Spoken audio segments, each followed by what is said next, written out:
Bonjour, donc sur cette vidéo, nous allons étudier les 3 erreurs coûteuses à éviter lors de l'implémentation d'un projet SAP.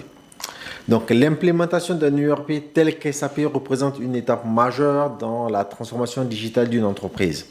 Cependant, une préparation insuffisante peut rapidement mener à des dépassements budgétaires, des retards conséquents et voire simplement à un échec total du projet. Donc aujourd'hui, nous allons passer en revue les 3 erreurs courantes qui compromettent un déploiement SAP et surtout comment les éviter. Première erreur, c'est la négliger donc la gestion du changement. Donc l'une des fautes les plus répandues consiste à considérer SAP comme un simple outil informatique alors qu'en réalité son intégration modifie en profondeur tout le processus interne ainsi que la culture de l'entreprise. Donc une adoption mal accompagnée peut freiner son adoption, réduire la productivité et retarder ainsi son retour sur investissement, donc notamment le ROI. D'après même certaines études, 55 à 75% des projets SAP échouent à atteindre leurs objectifs et la mauvaise gestion du changement en est la principale cause. Donc, pour éviter ce piège, il est essentiel d'anticiper donc la résistance en impliquant les équipes dès les premières phases, donc les premières étapes du projet. Mettez en place une gouvernance dédiée, donc avec des référents internes ainsi que des sessions de sensibilisation tout au long du projet.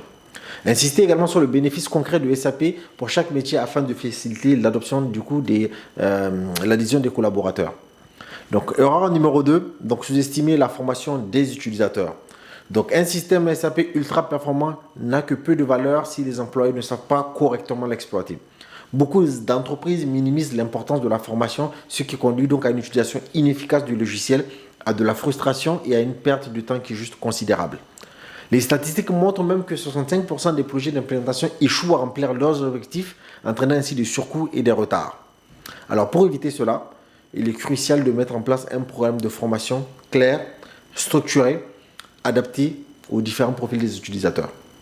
Donc favoriser un apprentissage progressif, donc à travers des sessions régulières, des modules en ligne ou même des quiz ainsi que des guides pratiques.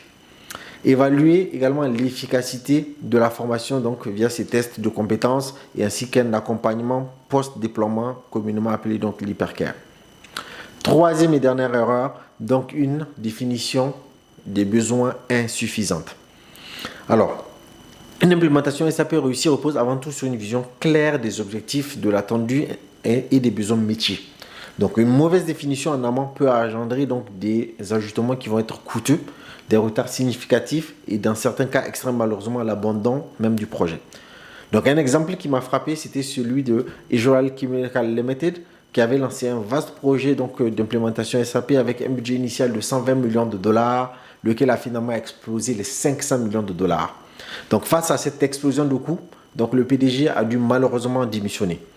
Donc l'une des principales erreurs de ce projet était une focalisation trop excessive sur l'intégration des données financières de l'entreprise au détriment des besoins liés à la production et à la supply chain. Alors pour éviter ce genre d'erreur de mésaventure, prenez le temps de bien cartographier les processus ASIS, donc c'est-à-dire les processus existants et les processus to be avant donc de configurer la solution SAP. Assurez-vous d'impliquer toutes les parties prenantes dès le début afin d'aligner les besoins métiers ainsi que les besoins techniques. Enfin, valider les choix fonctionnels via des prototypes avant de lancer un déploiement donc à grande échelle. Alors, donc en conclusion, la réussite d'un projet SAP repose sur 3 piliers. Premier, une gestion donc du changement efficace, un accompagnement des utilisateurs adapté et une préparation minutieuse en amont. Alors, si vous êtes en plein déploiement ou en phase de préparation, quels sont les défis majeurs que vous rencontrez? N'hésitez pas à partager vos expériences en commentaire. Et pour d'autres conseils sur l'optimisation de vos projets ERP, pensez à suivre mon profil. Au revoir.